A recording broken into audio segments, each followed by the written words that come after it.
sheer stupidity. That is the only explanation for the last week and a half or so of news regarding Prince Harry and Meghan Markle's alleged return to the UK. It is sheer unbelievable stupidity, imbecility, idiocracy, so many things, like so many adjectives for being absolutely some of the dumbest people on the face of the planet when at least comes to royal news. I don't even understand how you can be this stupid.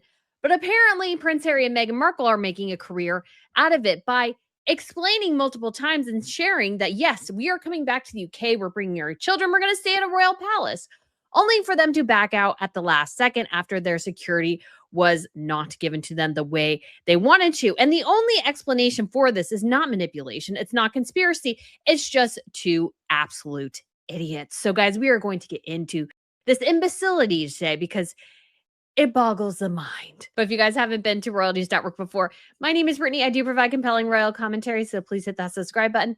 I would absolutely love to have you back. And myself and Miss Pippa would like to tell you guys about the benefits of one of our new sponsors today, Cove Pure. I don't take a lot of things at face value anymore, and I'll be honest, tap water was one of the last things on my radar until I actually looked into it. That's why I now purify my water with Cove Pure. Over 176 million Americans are drinking tap water with PFAS in it.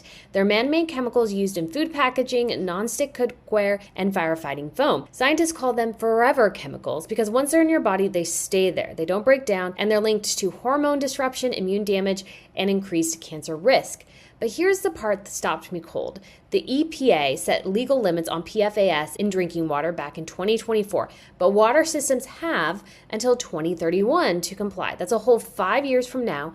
Until that deadline arrives, a utility can be operating above the legal limit now and isn't required to notify you you're just drinking it.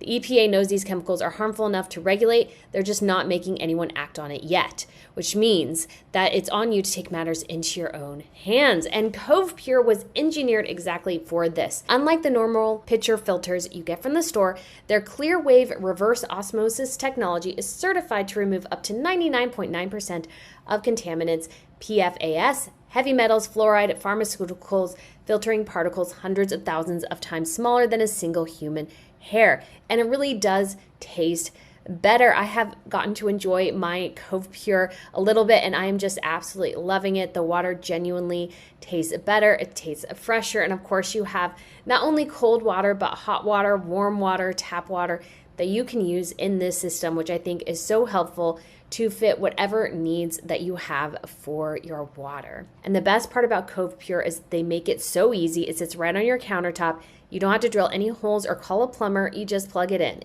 Yes, it really is that easy. Don't wait for 2031. Take control of your water quality right now. Head to covepure.com/royal and you'll get $250 off for a limited time. That's Cove Pure, COVEPURE.com/royal. All right, Cove Pure, thank you so much for sponsoring this video. Miss Pip and I really do appreciate it because you are giving us amazing water. And I just think, enjoyed some of her water. So that is absolutely fantastic and amazing, guys. But we got to put down the sweet, precious baby dog and get into one of the most idiotic displays I think I've ever seen in a royal sphere. The epic levels of dumb here are difficult to fathom.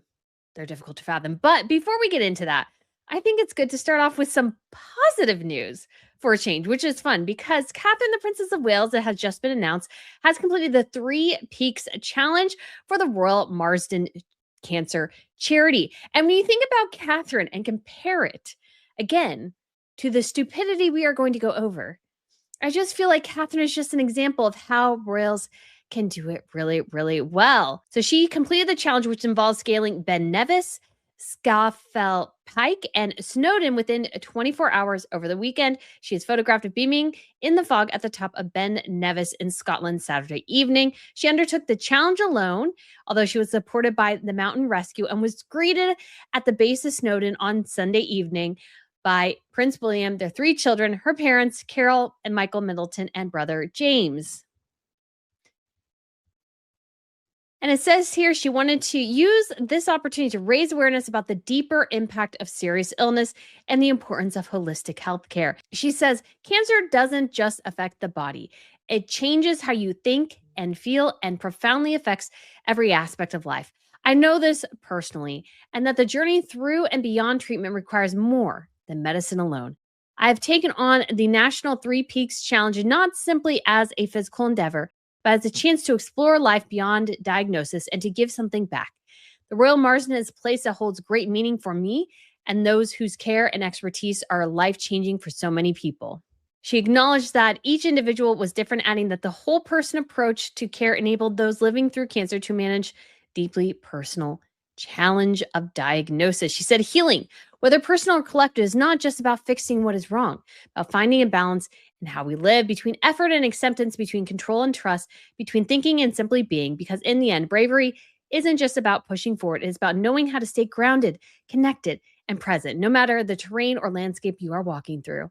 Holistic therapies complement clinical pathways and support patients' ability to maintain their well-being, resilience, and quality of life during an exceptionally difficult time, she added. We have the opportunity to reshape what the future of holistic cancer care looks like, enabling more people nationwide to access the different kind of personalized support that can help make a meaningful difference during and after medical treatment. So this is a picture from her earlier this year as well. Together, we can stand alongside everyone navigating life with cancer, ensuring no one faces this disease feeling unseen or unsupported. Please know you are not alone. So this is absolutely magnificent. It's great. It's lovely. And then we have her in-laws who look like literal idiots, Harry and Meghan, and their PR team, who I hate to use this phraseology, but it's the only thing that comes to mind, must have done something really badly PR-wise in a past life to be forced to work with the imbeciles that are Prince Harry and Meghan Markle. Because again, I don't have words for this sheer level of stupidity. I don't, because this is just so incredibly stupid. Why would you guys make yourselves look this moronic? So what do we have here? Harry and Meghan had announced, or it had been speculated initially, that Harry and Meghan would be returning to the UK with their children for the kickoff and the Invictus Games. And then on Friday, just a couple of days ago, so Friday, June 27th, we got an itinerary for them. What event Meghan was supposed to be at. You know, what sort of the plans were. They were going to go visit Diana's gravesite in Althorpe, and they were going to go to a hospital together. And then on Saturday, it was, no. Whoopsie daisy. We didn't get the security that we wanted. So yeah, now the kids and Meghan aren't going. But we're going to be holidaying in Europe. And apparently they can fly in for the day, maybe, and fly out. But they're not quite getting the security they want, despite them. So this is the thing. People just don't, I think, seem to understand journalism anymore because we had the rise in the commentary space and everything like that. People from the Times, Tom Sykes, others, they were getting information from Harry and Meghan's team. And yes, obviously, sometimes you question things, but if they're telling you, hey, we're going to be at X location, like that should be pretty simple. Like this is not complex. This is not a weird conspiracy, or it shouldn't be. This is not even manipulation, guys, because this is just so idiotic. They're not Machiavellian figures. Harry and Meghan are stupid. Again, I hate to be this harsh, but I'm like, why would you do this? Why would these two imbeciles do this? Because they just ticked off every single freaking journalist that they gave information to. Because you don't go and say something like, definitively, we're going to the UK, if you don't know if the security you delusionally think you need is going to be there. If the government says no, which it should have, by the way, you don't say anything until you're sure. And if you're just going to, I think some people think Harry and Meghan just enjoy the chaos. And I mean, there's some aspects, I guess. But guys, in the real freaking world, not social media, in the real freaking world, Harry and Meghan look like imbeciles. They are never going to be fully trusted by basically anybody in the media ever again. Because if you don't know for sure, you don't say anything. And some people have said, oh, they must have known for months or weeks or whatever about the security. I actually don't think that's the case because, again, Harry has 28 days to give them notice. If he does give them the 28-day notice, it will take them some time to do the security evaluation. But Harry should feel great.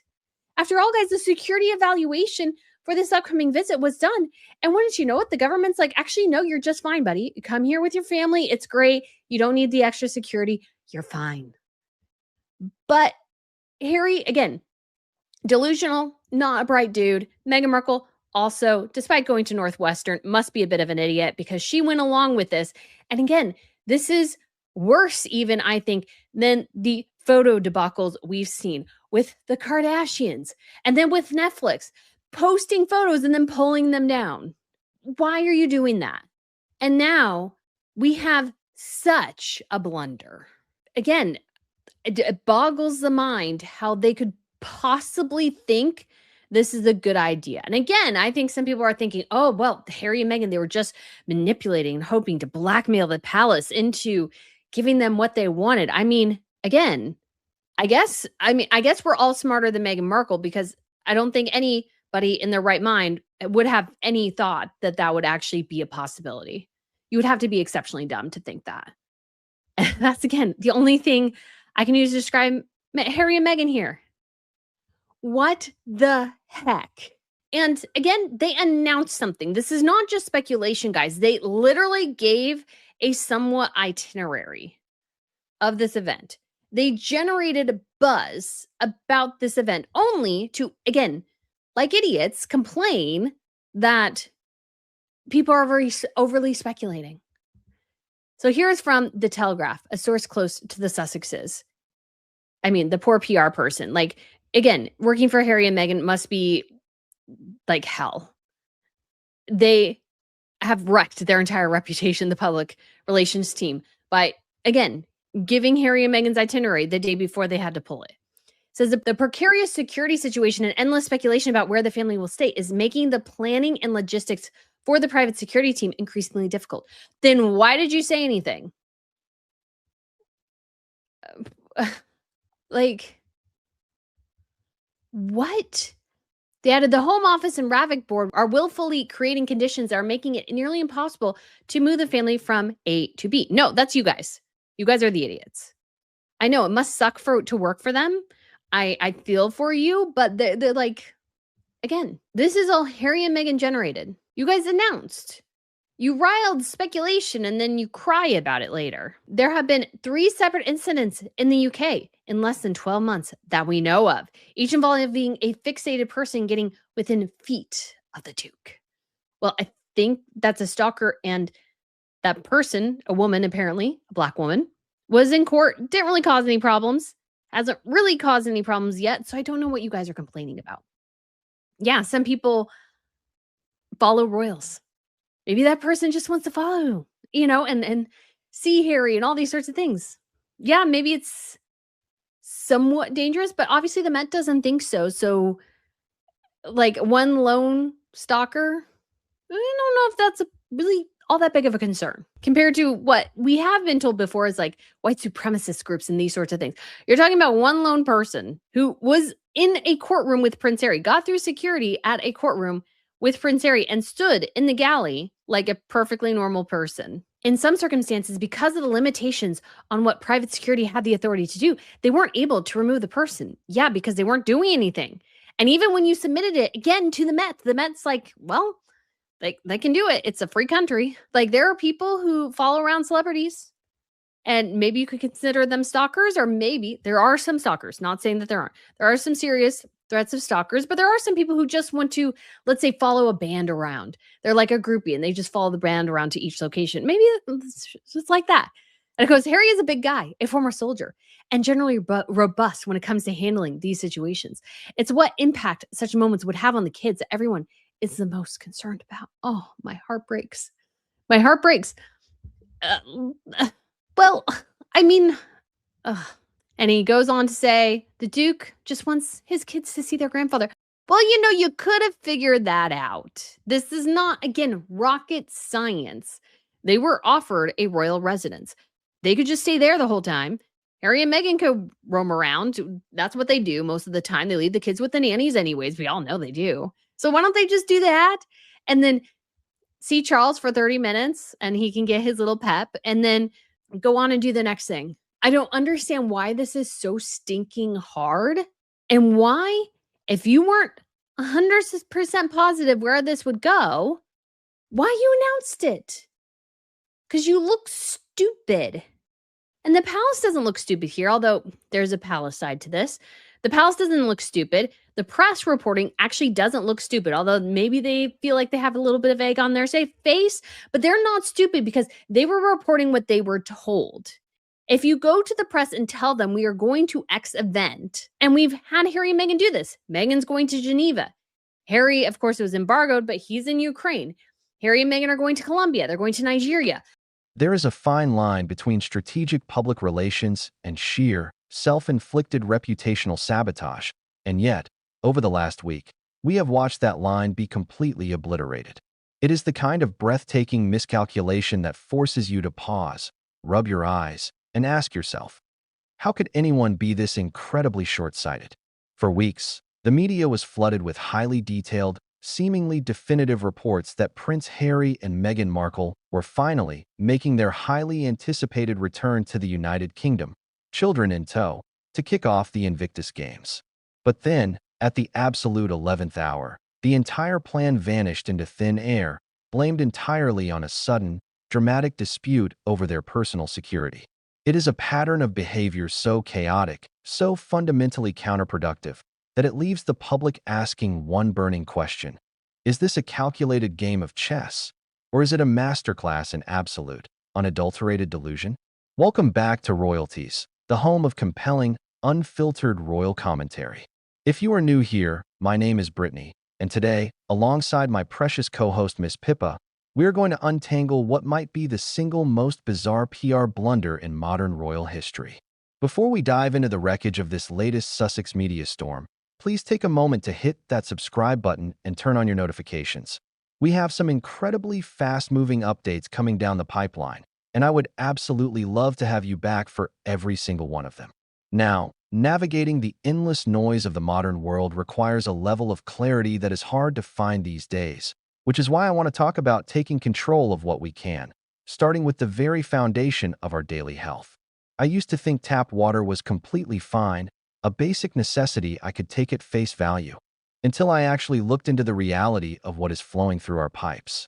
The truth is, over 176 million Americans are currently drinking tap water contaminated with PFAS.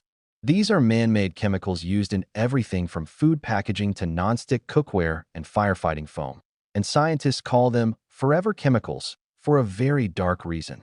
Once they enter your body, they stay there, refusing to break down, and have been directly linked to hormone disruption, immune system damage, and an increased risk of cancer. What truly stopped me cold was discovering that while the EPA set strict legal limits on PFAS back in 2024, public water systems actually have until 2031 to fully comply. That is a massive 5-year gap where a local utility can operate well above safety limits without ever being required to notify you. You are quite literally drinking it without your knowledge, which means waiting for the system to protect you is no longer an option. And that is exactly why I upgraded my home with Cove Pure. Unlike standard, basic pitcher filters that barely scratch the surface, Cove Pure is engineered with clear wave reverse osmosis technology, certified to remove up to 99.9% of contaminants, including PFAS, heavy metals, fluoride, and pharmaceuticals. It filters out particles hundreds of thousands of times smaller than a single human hair, and the difference in quality is something you can genuinely taste. Miss Pippa and I have been absolutely loving our Cove Pure system. The water tastes incredibly fresh, crisp, and pure, and the convenience of having hot, warm, and cold options right at your fingertips makes it an absolute game changer for any household. Best of all, there is no complicated installation. It sits beautifully right on your countertop, requiring no drilling, no plumbing, and no hassle. You simply plug it in and let it work its magic. Do not wait for 2031 to protect your family's health. Take control of your water quality today by heading to covepure.com/royal to get $250 off for a limited time. That is covepure.com/royal to secure this incredible offer. And a massive thank you to Cove Pure for partnering with us and sponsoring today's video. With our clean water sorted, it is time to set down our sweet baby dog and transition from absolute purity to one of the most cluttered, chaotic public relations disasters the royal sphere has ever witnessed.